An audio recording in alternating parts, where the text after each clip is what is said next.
Hello, welcome to आगम classes. आप सबका स्वागत है आगम क्लासेस के इस वीडियोस में। आज की इस क्लास में हम बात करने वाले हैं संविधान की विशेषताओं के बारे में, यानी कि silent feature of the constitution के बारे में हम पढ़ने वाले हैं। तो ये हमारा एक महत्वपूर्ण टॉपिक रहने वाला है, क्योंकि ये हमारा सभी टॉपिकों का बेस यहाँ से हो जाएगा। क्या क्या हमें संविधान में पढ़ना है, इसकी जानकारी हमें विशेषताओं में मिल जाती है। यानी जो विशेषताएं होती हैं वो अपने आप में एक अलग से अपना टॉपिक भी होती हैं। तो एक या दो तीन क्लासों में हम इसको पूरी जो विशेषता है इसको पढ़ने का प्रयास करेंगे। तो इसमें हम जो फीचर्स हैं वो उनके बारे में बात करेंगे। अगली जो क्लासेस आने वाली है उनमें हम अनुच्छेद, भाग और जो हमारी अनुसूचियां हैं उनके बारे में भी हम डिस्कस करेंगे। तो चलिए आज की क्लास में हम बढ़ते हैं आगे और पहली विशेषता के बारे में डिस्कस करते हैं कि जो पहली विशेषता है कि भारत का जो संविधान है सबसे लंबा लिखित संविधान है। भारत का संविधान सबसे लंबा लिखित संविधान है। देखिए, लेखन के आधार पर जो संविधान होते हैं वो दो आधारों पर वर्गीकृत होते हैं या विभाजित किए जाते हैं। पहला आधार होता है लिखित और दूसरा होता है अलिखित। लिखित संविधान जैसे कि अमेरिका का, अलिखित संविधान जैसे कि ब्रिटेन का संविधान। यदि हम भारत के संविधान की बात करें तो भारत का जो संविधान है ये विश्व का सबसे लंबा लिखित संविधान है, क्योंकि भारतीय संविधान में इतने सारे उपबंध किए गए हैं। इसी कारण से भारत का संविधान सबसे लंबा और लिखित संविधान है।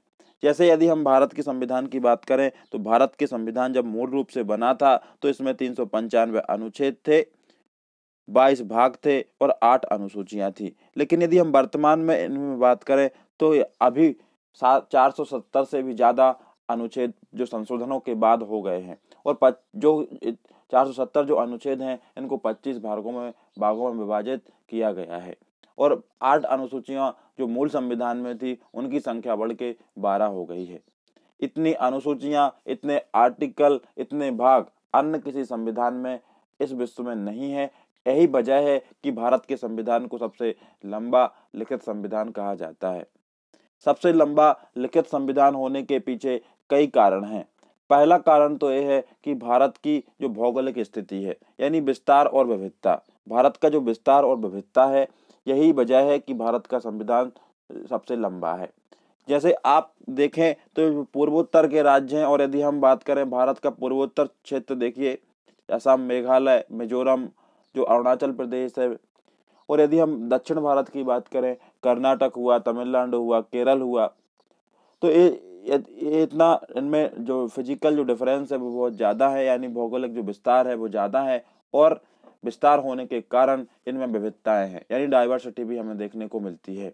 जैसे हम पूर्वोत्तर में जाएं तो वहाँ पर बहुत से राज्य को हिंदी समझ में नहीं आती, उनकी अलग से लैंग्वेज होती है, रंग, पहनावा, संस्कृति सब अलग अलग है। और यदि दक्षिण भारत में आए तो पहनावा, जाति, इस कई आधारों पर हमारा समाज बटा हुआ है और ये सारे उपबंध हमारे संविधान में किए गए हैं। यही वजह है कि भारतीय संविधान विश्व का सबसे बड़ा संविधान है।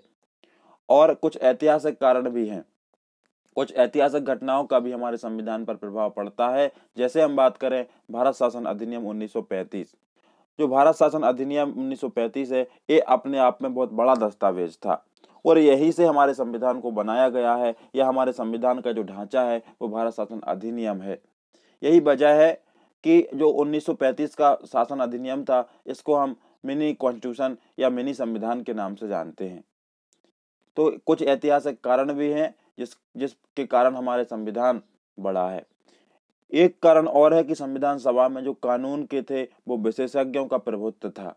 संविधान सभा में कानूनों के विशेषज्ञों का प्रभुत्व, जैसे B.R. अम्बेडकर, B.N. राव, तो ऐसे कई महापुरुष ऐसे थे जो कि कानून के बहुत बड़े विशेषज्ञ थे। उन्होंने विभिन्न देशों के संविधान का अध्ययन किया और जो महत्वपूर्ण बातें थी उस संविधान से ग्रहण की। यही कारण है कि भारतीय संविधान विश्व का सबसे बड़ा संविधान है।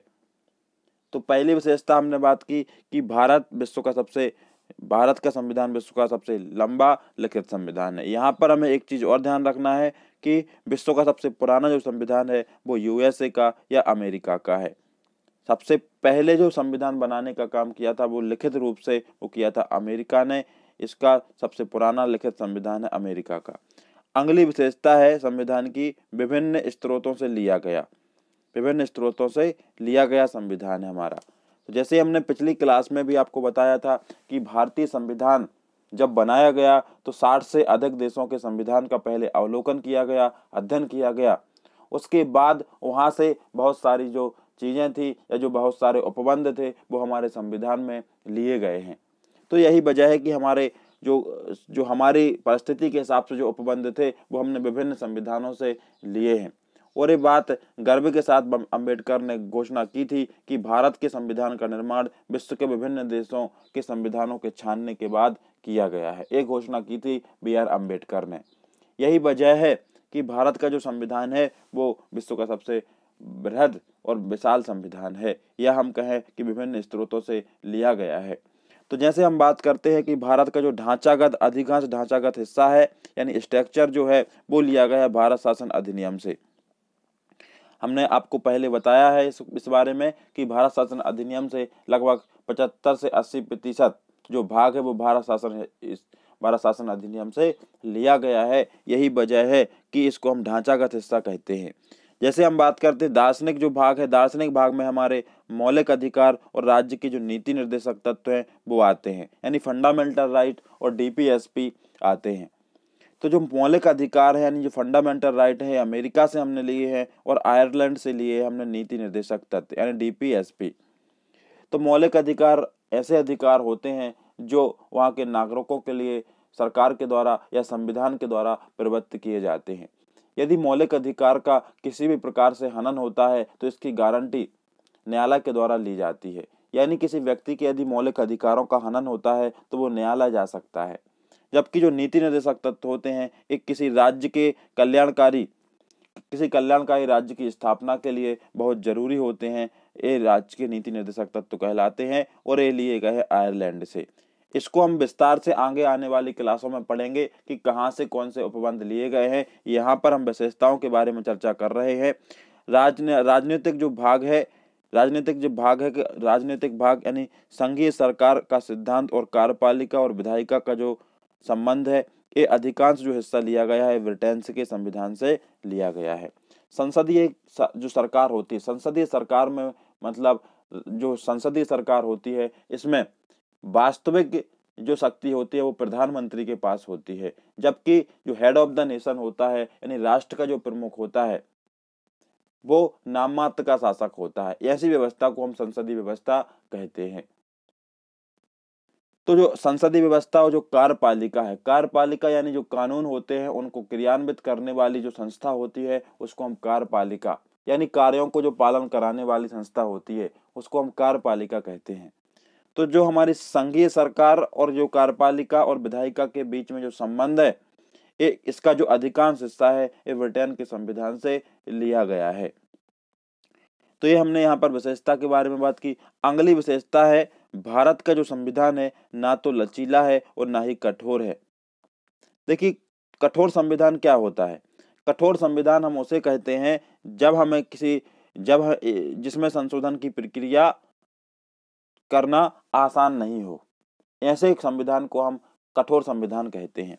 जबकि लचीला संविधान ऐसा संविधान कहलाता है जिसमें संशोधन करने की प्रक्रिया बिल्कुल सामान्य कानून बनाने की प्रक्रिया के जैसी होती है, उसे हम लचीला संविधान कहते हैं। तो कठोर संविधान जैसे हम बात करते हैं अमेरिका का संविधान है और लचीला संविधान जैसे कि ब्रिटेन का संविधान है। जैसे क्योंकि यदि हमें मान लीजिए अमेरिका में कोई संशोधन करना है तो एक विशेष प्रक्रिया के तहत ही उसको संशोधित करना पड़ेगा या उसको अमेंडमेंट करना पड़ेगा। इसको हम जैसे अमेरिका का संविधान कठोर होता है। जैसे हम बात करें ब्रिटेन का संविधान, यदि ब्रिटेन में हमें किसी चीज को संशोधन करना है तो वहां पर हमें किसी विशेष संशोधन की आवश्यकता नहीं होती है। हम जो जैसे आम कानून बनाए जाते हैं जिस प्रक्रिया के तहत, वैसे ही हम संशोधन की प्रक्रिया कर सकते हैं। लेकिन भारत का जो संविधान है, भारत का संविधान ना तो कठोर है और ना ही लचीला है, यह दोनों का मिला जुला रूप है। क्योंकि भारत में कुछ ऐसे उपबंध हैं या ऐसे प्रावधान हैं जिनको जो संसद की आम प्रक्रिया होती है या जो आम कानून होते हैं, नियम कानून बनाए जाते हैं, वो आसानी से संसद के द्वारा बना दिए जाते हैं।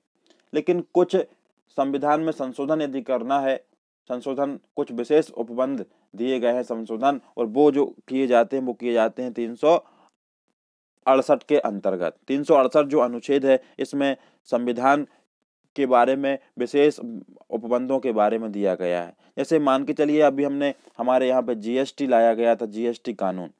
तो जीएसटी कानून के लिए हमें आर्टिकल 368 के द्वारा उसको संशोधित कराना पड़ा है या उसको पारित कराना पड़ा है। तो आर्टिकल 368 में प्रावधान है कि कुछ ऐसे कानून होते हैं, जैसे जीएसटी हमने बात की, पंचायती राज्य जैसे हमने कानून जब लाया गया तो राज्य को वहाँ पे जो संसद होती है, संसद का बहुमत तो चाहिए ही चाहिए, यानी 50% वोटिंग वहाँ पे चाहिए। साथ में आधे से अधिक राज्यों की विधायिका के द्वारा भी उसको पारित करना होता है, तब जाके वो कानून बनता है। तो ये विशेष बहुमत के द्वारा पारित किए जाते हैं कुछ जो कानून बनाए जाते हैं। जबकि जैसे हमें मान लीजिए बात करें कि किसी राज्य का यदि हमें नाम चेंज करना है तो इसमें विशेष बहुमत की आवश्यकता नहीं होती है, हम संसद के सामान्य बहुमत के द्वारा ही इसको पारित करा सकते हैं। तो ऐसे कुछ कानून जो बनाने होते हैं देश के लिए वो सामान्य बहुमत के द्वारा बनाए जाते हैं, जबकि कुछ कानूनों के लिए हमें विशेष बहुमत की आवश्यकता होती है। तो हम कह सकते हैं कि भारत का संविधान ना तो अधिक लचीला है और ना ही अधिक कठोर है, बल्कि यह दोनों का मिला जुला रूप है। अगली विशेषता है भारत का जो संविधान है, भारत के संविधान की जो झुकाव है, या हम कहें कि इसका जो अगली विशेषता है एकात्मकता की ओर झुकाव के साथ संघीय व्यवस्था। एकात्मकता के झुकाव के साथ संघीय व्यवस्था को भारतीय संविधान में अपनाया गया है।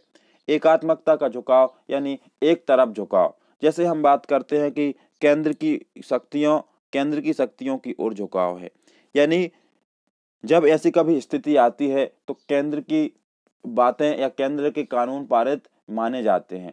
तो जो एकात्मकता है, यानी कभी कभी हमारा संविधान एकात्मकता के जैसे काम करता है और कभी कभी हमारा संविधान संघीय पद्धति या फेडरल सिस्टम के हिसाब से काम करता है। जैसे आपातकाल की कभी स्थिति भारत देश में उत्पन्न हो जाती है तो ऐसी स्थिति में पूरी जो शक्तियां होती हैं वो केंद्र के पास चली जाती हैं। लेकिन नॉर्मल स्थिति में हम देखते हैं कि राज्यों के लिए भी अपने आंतरिक कानून बनाने के लिए स्वतंत्रता या इंटरनल मामलों के लिए कानून बनाने के लिए व्यवस्था यहाँ पर की गई है। तो इस प्रकार से हम कह सकते हैं कि भारतीय संविधान की एकात्मकता की झुकाव होने के साथ साथ इस संघीय व्यवस्था को भी अपनाता है। तो ये हमने बात की है संविधान की विशेषता के बारे में। अगली विशेषता जो है वो है सरकार का संसदीय रूप। जो सरकार का जो संसदीय रूप है ये ब्रिटेन के संविधान से लिया गया है। कहाँ से लिया गया है? ब्रिटेन के संविधान से लिया गया है। लेकिन जो ब्रिटेन की संसदीय प्रक्रिया है उसमें हेड ऑफ द जो नेशन होता है वो जेनेटिक होता है, यानी वंशानुगत होता है, जबकि भारत का जो हेड ऑफ द नेशन होता है वो निर्वाचित होता है जनता के द्वारा। इस वजह से दोनों की जो संसदीय व्यवस्था है इसमें कुछ मूलभूत अंतर है। लेकिन हमने जो भारत की जो सरकार की जो संसदीय रूप है वो ब्रिटेन के संविधान से लिया है।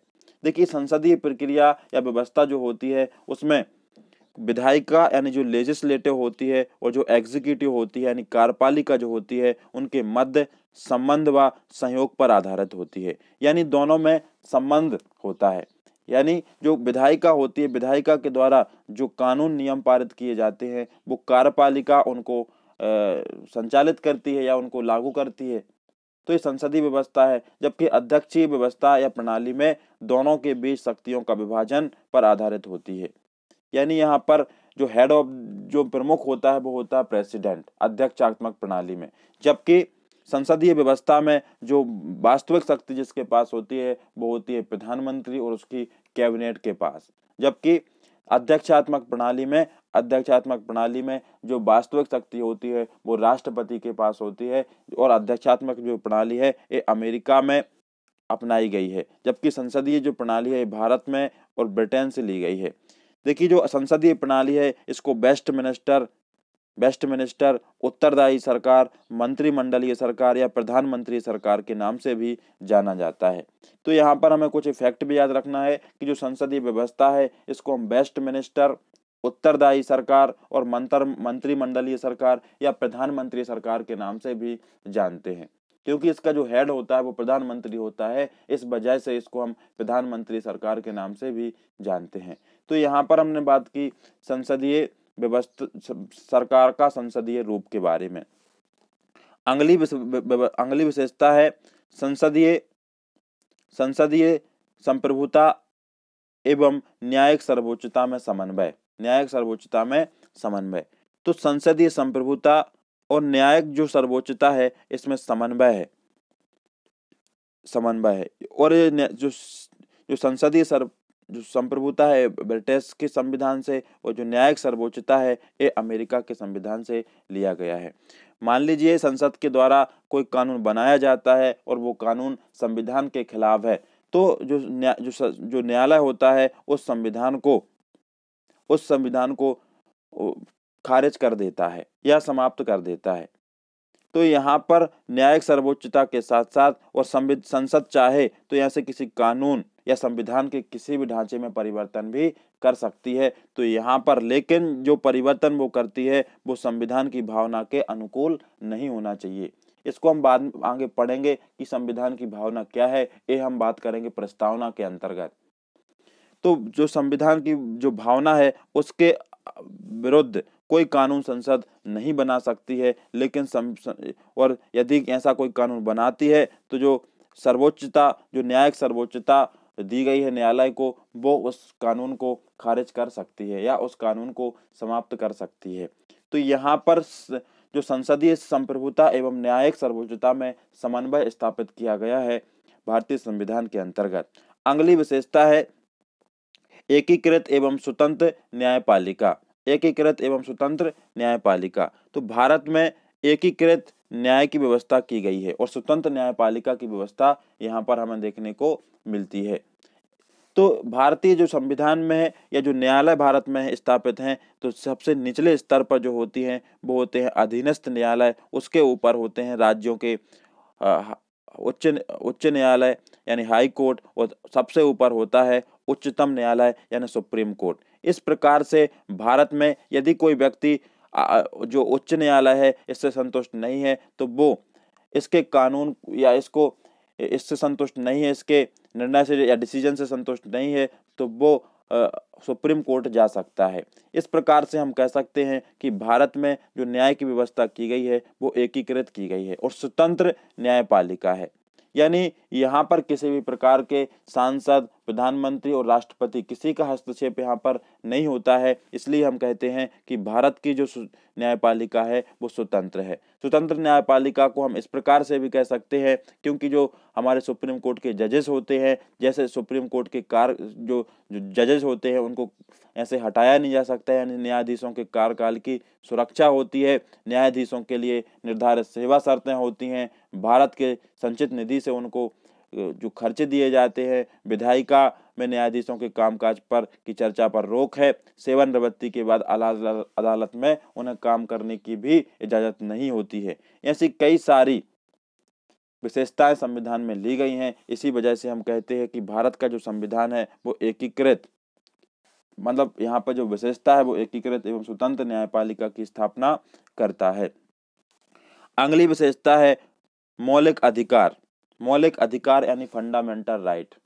तो मुख्य रूप से यदि हम बात करें तो जो मौलिक अधिकार हैं इस संविधान के भाग 3 में दिए गए हैं। इन भागों को हम अगली क्लास में विस्तार से पढ़ेंगे कि भारतीय संविधान में कितने भाग हैं, किस भाग में क्या उपबंध किए गए हैं। तो मौलिक अधिकार कितने हैं? 6 मौलिक अधिकार हैं।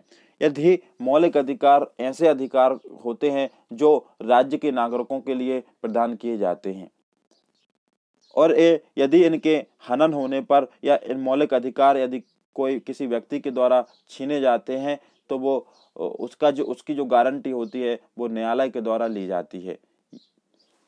तो मौलिक अधिकार 6 है, जैसे हम बात करेंगे आगे चल के। स्वतंत्रता का अधिकार, समानता का अधिकार, धार्मिक स्वतंत्रता का अधिकार, संस्कृति का अधिकार, संवैधानिक उपचारों का अधिकार है और हमारा एक और है शोषण के विरुद्ध अधिकार। तो ऐसे कई सारे हम जो 6 अधिकार हैं फंडामेंटल राइट, इनके बारे में आगे पढ़ेंगे। तो जो मौलिक अधिकार होते हैं। मौलिक अधिकार राजनीतिक लोकतंत्र की भावना को प्रोत्साहन देना होता है इनका उद्देश्य। तो ये हमने बात की, ये विशेषता है संविधान की, मौलिक अधिकार। अगले जो है राज्य के नीति निर्देशक तत्व, डीपीएसपी, जो राज्य के नीति निर्देशक तत्व है, इस संविधान के भाग 4 में इनका उल्लेख किया गया है और ये राज्य के लिए एक प्रकार से मार्ग बताते हैं कि राज्य ऐसे होना चाहिए, यानी कल्याणकारी राज्य की स्थापना के लिए राज्य के नीति निर्देशक तत्व संविधान के द्वारा प्रदत्त किए जाते हैं। लेकिन ये फोर्सेबल नहीं है। फोर्सेबल का मतलब ये है कि यदि मान लीजिए राज्य सरकार नीति निर्देशक तत्वों में इसको न्यायालय के द्वारा गारंटी इसको प्रदान नहीं है कि एक न्यायालय के द्वारा पारित करा दिए ही जाएंगे। तो यहाँ पर हम बात करें कि भारतीय संविधान की अनूठी विशेषता को प्रदर्शित करते हैं। उद्देश्य इनका होता है सामाजिक व आर्थिक लोकतंत्र को बढ़ावा देना। सामाजिक व आर्थिक लोकतंत्र को बढ़ावा देने का इनका मूल रूप से उद्देश्य यहाँ पर होता है। तो जैसे इसी में एक मामला आया था मिनर्वा मिल्स मामले 1980 में। मिनर्वा मिल्स मामला 1980 में सर्वोच्च न्यायालय ने कहा था कि भारतीय संविधान की नींव मौलिक अधिकारों और नीति निर्देशक तथ्यों के संतुलन पर रखी गई है। ये बात कब कही थी सर्वोच्च न्यायालय ने? मिनर्वा मिल्स मामले में एक कही थी 1980 में। जो मिनर्वा मिल्स मामला है इसको हम आगे विस्तार से पढ़ेंगे और बताएंगे कि ये क्या है। अगली विशेषता है मौलिक कर्तव्य, यानी कि फंडामेंटल ड्यूटीज। तो हमारे संविधान में मौलिक कर्तव्यों का भी उल्लेख है, लेकिन मौलिक कर्तव्य मूल संविधान में नहीं थे। इनको 1975 से 77 के बीच में जोड़ा गया है।